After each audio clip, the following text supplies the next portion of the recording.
Hello, everybody. Welcome back to the Ansible Library. Thanks for stopping by again on this next part of my 2025 books in review.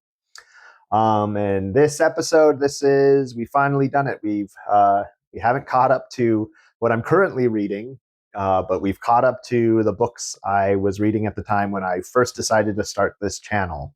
So from here on out, it'll be books that I've read pretty recently. So hopefully things are a bit more coherent and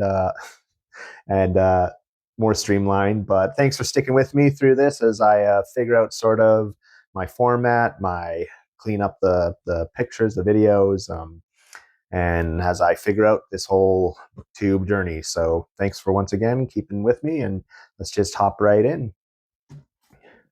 What I read next was 2312 by Stanley Robinson. I have the entire Red Mars trilogy by him, and I am interested very much in reading that series by him. But I just didn't think I could sit down and sink my teeth into such a large series. I hear it's a pretty heavy series, pretty heavy hard science. But I hear good things about it. But I wanted to give Stanley Robinson a go. And so I had this 2312 book, and it's still 650 pages or so still long, but I figured it would be easier to jump in on that than the Mars trilogy. And I wasn't disappointed with his writing. I am the type of person that when I'm reading science fiction, I like realistic science fiction, sort of things that could very much conceivably be possible on a technological standpoint and advancements in what humans could be capable of. And this was very much that book. It's following this individual named Swan who lives on the terminus city of Mercury. She helped design this city, and it's a city that is on a rail that continuously turns with Mercury to stay in the sort of habitable area of Mercury near the night date line, the terminal line. So since Mercury spins so slowly, it can travel slowly on this rail and stay ahead of the sunlight. Her great grandmother or great aunt or somebody, I can't remember the relationship, starts out she's died, and she was working secretly with these groups of individuals on this problem that she gets sort of thrown into to try to solve. And so at the base core of it, it's her trying to figure out what this mentor, grandmother, friend who died, what she was working on, and trying to solve this problem that she deemed was this solar system-wide threat. They figure everyone has these super hyper intelligent, well, not everyone, but people have these super hyper intelligent computers that sort of, you can have them implanted into you, constantly with you, or wear on a wristwatch. But they feel like these cubes, as they're called, something is happening with the cubes that some of them are becoming hostile towards humanity. I was way more interested in all his descriptions of what life would be like, more so than the plot in general. It was still a good plot, and it was a very emotionally driven story with these characters and Swan's connections she makes with people and her growth and development and what she goes through. It is very emotionally deep and connecting on that level, but I just always got the impression that he was writing, the plot of the story was an excuse to show off his hard science fiction, thoughts. Each of the chapters, or not each of the chapters, but there's a lot of these chapter breaks where it is him just talking about what the people of the time are doing to terraform Venus, and how they had to build a giant sun shield to block the heat and artificially cool the planet down into a winter, and so they can terraform it and work on it and build oceans and build all these things. And how Mars was developed and how they built the city on Mercury, and all these terrarium asteroid ships, they call them, where it's just these giant hollowed out asteroids that are constantly traveling through the solar system, and each one is a biome of some representation of area on Earth. It was very much a fun read, and I just personally felt more attached to the understanding of how these terrariums are built and how the terraforming of planets happen, and the cultures and societies and genetic differences that happen between people, like from living on the moons of Saturn. And so all of these ideas in themselves I found really, really interesting. The ending I felt a little cheated on. It's this huge long story, and then they solve the situation with these cubes, but their answer to what they get done with them, I felt was kind of a cheat and a cop out, but it's sort of made sense for the time, like for the book and the characters and what they're trying to accomplish anyway. But so I didn't hate it. I did really enjoy it, and it did, but I was more interested in continuing on reading it for more tidbits of information of how, you know, people are surviving than the story itself. And so that could be personally me. But that's what I got out of it. But then right back into science fiction world. Well, this one I felt was more fantasy than science fiction, but it was Planet of Exile by Ursula K. Le Guin. Now, this was the second book of hers that I've read. I've done a review on The Left-Handed Darkness before. And this book is also part of the same sort of universe series of hers, of the Hainish cycle. It's really, really short. I think it was one of her first for the Hainish cycle, so you really can feel like she was trying to figure out this universe and figure out the story she wants to tell. And like the general premise of her universe is the galaxy was populated by humans, and then for whatever reason there was a war or something, and all the planets sort of lost connection with each other, and so each planet sort of evolved on its own. And Left-Handed Darkness is following a guy trying to reconnect with one of these worlds and about that. And this one is more just a local story on the planet, and it's just this small story, and it had a really fantasy sort of feel because everyone on the planet, it's very primitive. The planet's on, I think it's a 60 Earth year cycle around the sun, and so they have like a 30-year long winter and a 30-year long summer.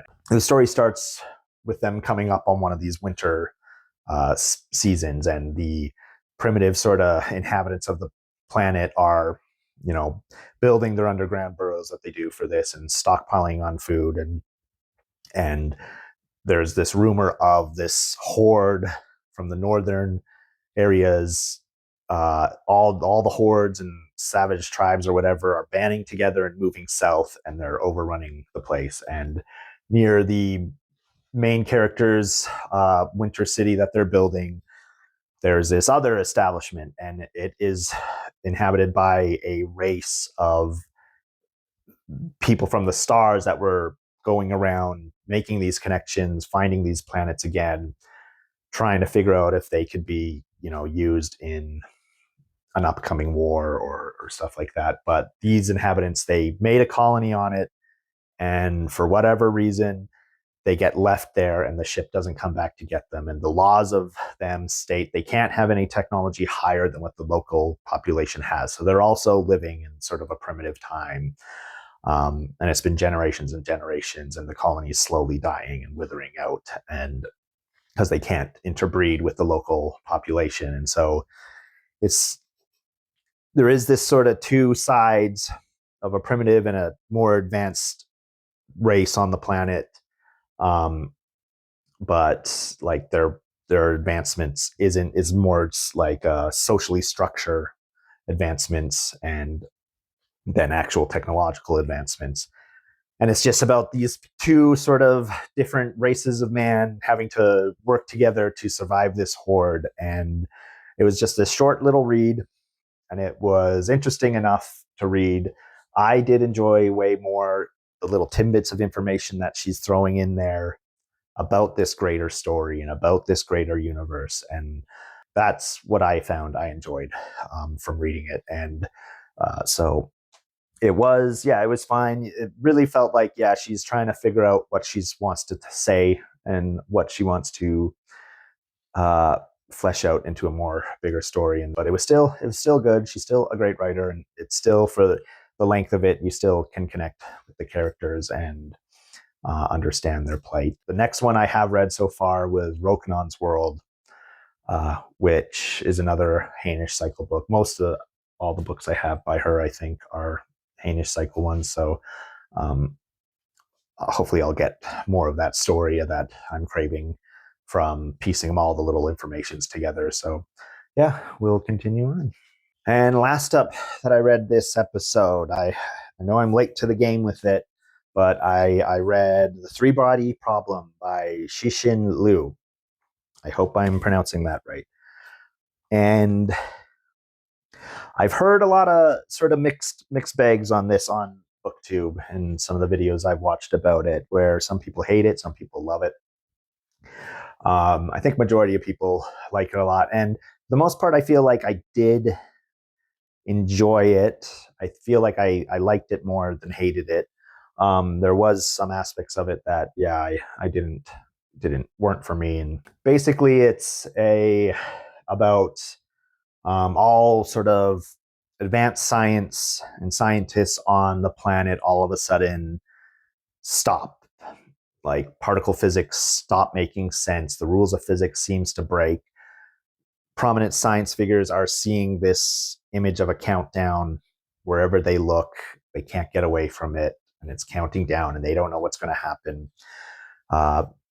when it hits zero. And it's following sort of these two storylines of this one individual, this woman that was living through the Chinese Revolution, and watched her father be killed by the revolutionists, and she ends up being forced to go work on this secret military base that's attempting to contact alien life, and what they have to do and what this character has to go through to survive. And then it's following modern times, this other scientist who is working on nanotechnology, who starts seeing this number, and he's discovering what this means. And he's told by these individuals, all you have to do to get this number to disappear, to get your sort of life back, is to just totally stop working on your nanotechnology. So he's very much following this mystery of what this is and what's going on, and starts playing this virtual reality game called Three Body. And it's about this living on a society that evolved on a three-bodied system where there's three stars in a system and a planet. And I think that was my favorite part of the story, actually, was him being in this virtual reality game. And it's about them. The game is, you're trying to discover a system to create a calendar that would accurately predict when these chaos periods and plentiful periods on this planet would happen, trying to calculate the traveling of the stars. But it is an impossible equation. But I like just, when the suns are closer and everything's burning up, or they pull away, everything's freezing, or all the suns line up. So the gravity on the planet is just pulled off and everything is ripped off the planet, and all of these sort of situations I thought was really cool. And I did really like the story set in the past with the female scientist at the radar station. And she thinks of sending a radar burst at the sun to amplify it so that it would spread faster and farther through the universe to create this signal. I thought that was a really clever idea. And so I liked her story. And I did like how everything came together with these two timelines and how the stories meshed and everything. But then there's this situation with a boat and nanowire, and sort of from that point on, I just sort of lost my taste for it.